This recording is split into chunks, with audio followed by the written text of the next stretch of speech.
Hello everyone, എല്ലാവർക്കും magic മസാലയിലേക്ക് സ്വാഗതം. ഞാൻ ഇന്നിവിടെ നല്ല ടേസ്റ്റി ആയിട്ടുള്ള നുറുക്ക് ഗോതമ്പ് വെച്ചിട്ടുള്ള ഉപ്പുമാവിൻ്റെ റെസിപ്പിയുമായിട്ടാണ് വന്നിരിക്കുന്നത്. അപ്പോൾ നമുക്ക് റെസിപ്പിയിലോട്ട് കിടക്കാം.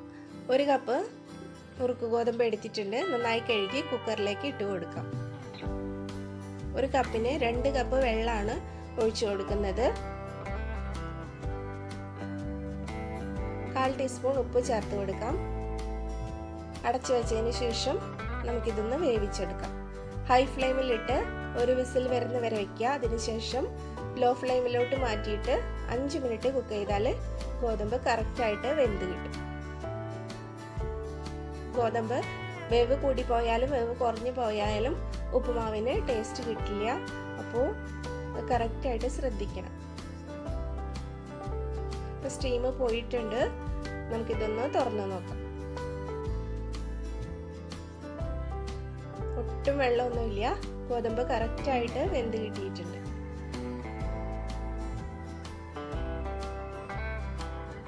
നമുക്കൊരു കടായി വെക്കാം. അതിലേക്ക് 2 ടേബിൾ സ്പൂൺ നെയ്യാണ് ഒഴിച്ചു കൊടുക്കുന്നത്. നെയ്ക്ക് പകരം വെളിച്ചെണ്ണ വേണമെങ്കിൽ അത് യൂസ് ചെയ്യാം. നെയ്യാണ് കുറച്ചുകൂടി ടേസ്റ്റ്. ഇനി 1 ടീസ്പൂൺ കടുക് ചേർത്ത് കൊടുക്കുന്നുണ്ട്. ഒന്ന് പൊട്ടി വരുമ്പോൾ വറ്റൽമുളകും കറിവേപ്പിലയും ചേർത്ത് കൊടുക്കാം. ഇനി 1.5 ടേബിൾ സ്പൂൺ ഉഴുന്നുപരിപ്പും 2 ടേബിൾ സ്പൂൺ പൊട്ടുകടലയും ചേർത്ത് കൊടുത്തിട്ടുണ്ട്.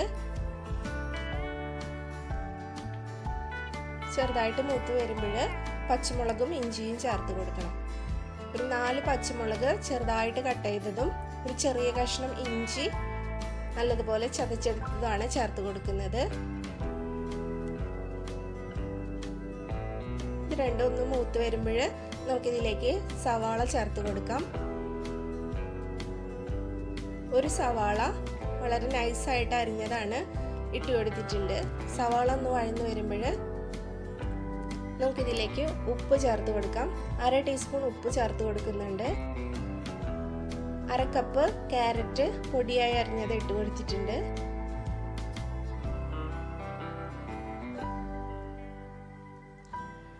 ഒന്ന് വഴന്നു വരുമ്പോൾ നമുക്കിതിലേക്ക് തേങ്ങ ചിരകിയത് ഇട്ട് കൊടുക്കാം. 4 ടേബിൾ സ്പൂൺ തേങ്ങയാണ് ഇട്ട് കൊടുത്തത്. ഒന്ന് മിക്സ് ചെയ്തെടുത്തതിന് ശേഷം നമുക്ക് വേവിച്ച് വെച്ചിരിക്കുന്ന ഗോതമ്പ് ഇതിലേക്ക് ഇട്ട് കൊടുക്കാം.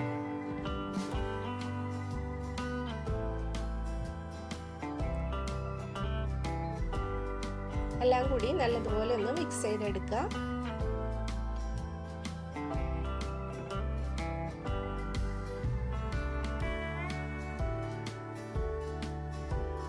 ഇത്രയേ ഉള്ളൂ. നമ്മുടെ ഗോതമ്പ് ഇവിടെ റെഡി ആയിട്ടുണ്ട്. ഞാൻ ഇതൊരു ബൗളിലാക്കിയിട്ട് ഇതുപോലെ സെറ്റ് ചെയ്തെടുത്തിട്ടുണ്ട്. നല്ല ടേസ്റ്റി ആയിട്ടുള്ള ഉപ്പുമാവിൻ്റെ റെസിപ്പിയാണ്. പെട്ടെന്ന് തന്നെ ഉണ്ടാക്കിയെടുക്കാൻ പറ്റും. അപ്പം എല്ലാവരും ട്രൈ ചെയ്ത് നോക്കിയിട്ട് ഫീഡ്ബാക്ക് അറിയിക്കാൻ മറക്കരുത്. ഇഷ്ടപ്പെടുവാണെങ്കിൽ ലൈക്ക് ചെയ്യാനും ഷെയർ ചെയ്യാനും സബ്സ്ക്രൈബ് ചെയ്യാനും മറക്കരുത്. Thank you.